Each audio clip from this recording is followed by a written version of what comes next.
Welcome back to Story of the Week. This week's story was written by Lindsay Miller, titled How to Repurpose Your Mardi Gras Beads. Around 25 million pounds of plastic beads are dumped on the streets of New Orleans during Mardi Gras.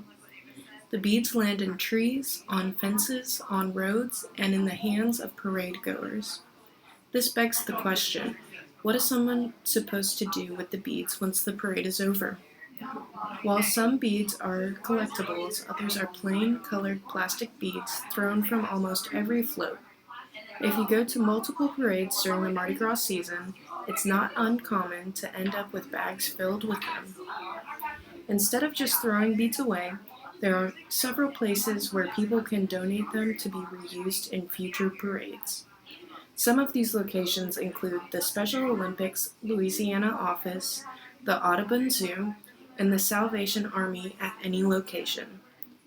The Special Olympics recycles the beads and Mardi Gras throws for their athletes, while the Audubon Zoo and Salvation Army clean and redistribute the beads to be used for parades to come. If you want to reuse your beads yourself, consider getting creative with them. Local artists like Tama Disler and Callie Wink are inspired by Louisiana's culture and utilize collected beads to create colorful works of art. Disler focuses on placing beads strategically on canvases to depict familiar scenes to Louisiana natives. Some of her works include displays of crawfish, oysters, king cake, and Popeyes. When she isn't making art out of recycled beads, Disler works as a special education teacher. All of my pieces are in some way connected to New Orleans because I think the medium of the bead kind of needs to be about New Orleans.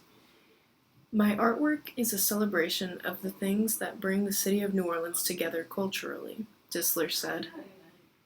Wink uses the beads to design denim clothing, adding them to create a pop of color on jeans and jackets.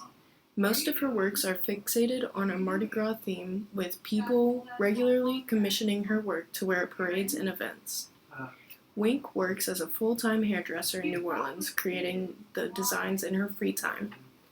I started by making myself a pair of jeans. I used all of the beads I caught and wore them out to the St. Anne parade the next day.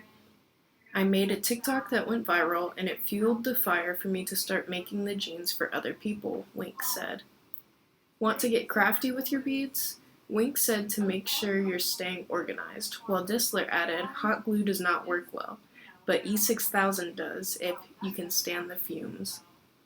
Wink is open to donations as she continues to create these wearable pieces of art for every holiday. If you're looking for inspiration or would like to support the artist, check out Fat Tuesday Denim and Tama Disler on Instagram.